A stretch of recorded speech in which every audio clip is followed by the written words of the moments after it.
Ladies and gentlemen, it's another episode of The Art Bros with your fabulous art bro, Mike, right here. Got Fancy Dave with me as always. Hey. And the wonderful P-Boy Supreme Level 5, otherwise known as Patrick. Hi. AKA Cobra. Yeah. Hi. Not Cobra. I have so many aliases. This is getting... No, it is now DJ Patatap. That's like the most recent one. Oh, God. Okay. So, Patrick. Yes. So, this is another episode of The Art Bros, and today we're talking about... it's got a lot of names. We know it as The Great Wave. It's called Under the Wave off Kanagawa. But I'm going to call it The Great Wave just because that's what I look at it and think of. And yes, you guys probably recognize it. Mm-hmm. It is pretty much... It's pretty iconic, and it's pretty much when you think of like Asian culture, you think of this. And I don't mean that as like a sort of matter of fact thing. I just think of like the way it's been portrayed. Most of the time, you think of like, oh, Asian art. You think of the wave. Mm-hmm. Yeah. Mm-hmm.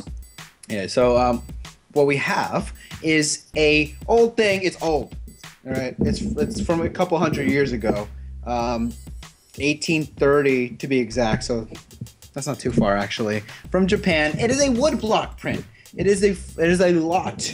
What is okay? So it's a series, 36 views of Mount Fuji because it's there. Mm-hmm. Look at that.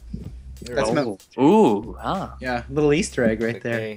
Dude, that's a fine looking mountain right there, dude. Yeah, and the first thing you notice about this piece is that it's a huge wave that's pretty much engulfing Mount Fuji, which Mount Fuji is pretty big. Wait, is it engulfing? I thought it was perspective. Yeah, I thought it was just in the back over there hanging. I always interpreted it as engulfing. Are you serious? Yeah. Oh, dude. Mean, I think it is just perspective, actually. Okay, now you think about it. No, it's just weird to look at like that. It's like engulfing it, but yeah, I've always been viewing that as perspective.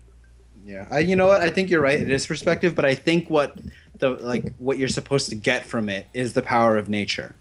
Mm-hmm. So yeah, that's what I think. So Patrick. You look at this, what do you think, other than Tokyo Drift? Well, dude, let me just start out with Tokyo. Oh shit, no, not Tokyo Drift.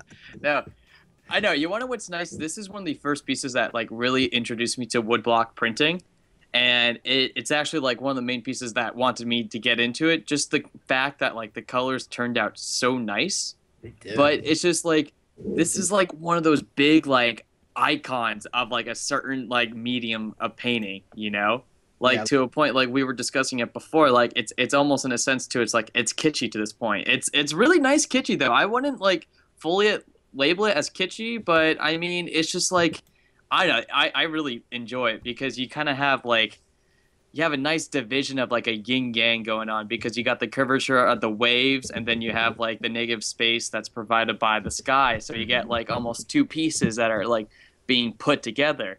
But then you look at the at the color palette, there's like not like you got like those different there's shades like three. Yeah, you seriously get those two shades of blue, the white and that like the beige. Like that creamy color for the sky, and there's slight discoloration throughout it. But I mean like it's like more of the movement and the action going on here. That's the draw. Yeah, like I feel like the way like it's so much rhythm, you know, like just like the way you move around in it, like the way it guides the eye, because you have like so much action on the bottom screen. You have like that huge tidal wave, you have Tokyo Drift, and then you have that like that huge like that nice like soft sky. So it's just like it's almost as the like paintings divided in half, like one's smooth and one's chaotic, and you have like it's pretty much an overwhelming sense of nature because like even you look at the man-made structures like the boats, they are being like tossed around like they're holding on to dear life. Yeah. I mean, I think I see Johnny Tsunami somewhere in there like shredding it.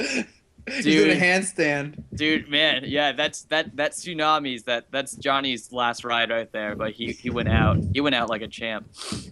Yeah, and I agree with you. The first thing I think of when I see this, and like yes, it has reached a level of kitschy where I've seen it on sketchbooks and at IKEA you can buy it and stuff like that. But for me, as much as kitschy as it has become, it'll always have this sense of real art for me because you look at it and you think nature. You think the power of nature. These man-made boats they're getting tossed around like toys, and you got like the even no matter how big this wave is, you have Mount Fuji back there. It's like so big you can. Just like, hey, bro, I'm here. I'm here. But the thing that impresses me the most about this piece is the amount of technicality that went into it. Because if you look, you can see little tiny white specks that are supposed to be the splashing of the water. Oh yeah, I really like it. I like it. It's just like it's like it speaks to the designer in me, Yeah. That's true. Yeah, it's so simple, yet so much is going on. What about you, Dave?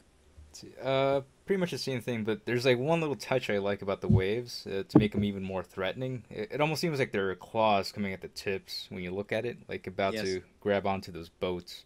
Again, like nature, like clawing at you. Like claws. You think nature and animals ferocious. The ocean can be this ferocious animal that can engulf you. I honestly, you see claw, I see like a mouth opening up. You see. Yeah. I saw someone reinterpret this painting, and they changed like the forms of the claws and the mouth you guys are talking about to like horses. So because like they kind of have like that form of like galloping and all that. It does look like a giant knight piece from a chess set. Yeah. You like look at it if you squint your eyes. Yeah, dude, you just gotta believe, You just gotta, dude, you just gotta fucking believe, bro. Yeah. So we got a very simple color palette here. We got very minimal things going on, but everything happening at the same time. We got the power of nature. What else are we missing here? While talking about this piece with you guys, I realized how much I love it. It's true. You're gonna get your own print. I know, yeah. Cover up that hole in your wall. I'm gonna see Mike at IKEA just buying like every print of this. I like how you think of IKEA. Just like that's my kitsch reference right there. That's your go-to. I go to IKEA and I see pictures of like flowers and still lifes. Like that's kitsch for me. Oh, and you're just like fuckers. God. Yeah.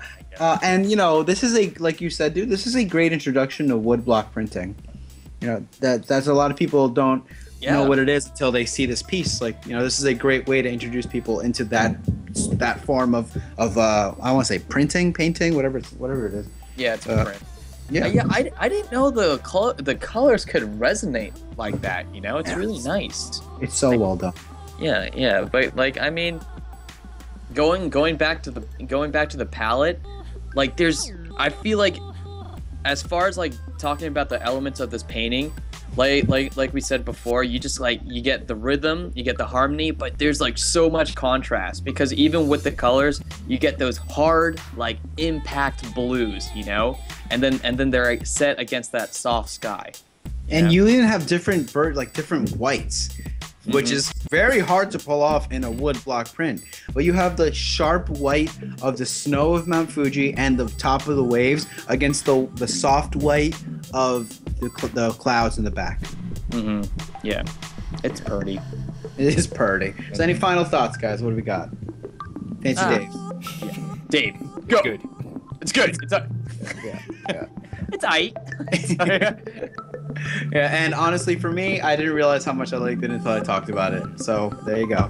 Yeah. All right. So that's the Great Wave of Art Bros. Let us know if you want us to do any other pieces in the comments below. Subscribe to us. Like us on Facebook at facebook.com/theartbros, and we will see you next time. So, Mike, Patrick, Fancy Dave, peace out. All right.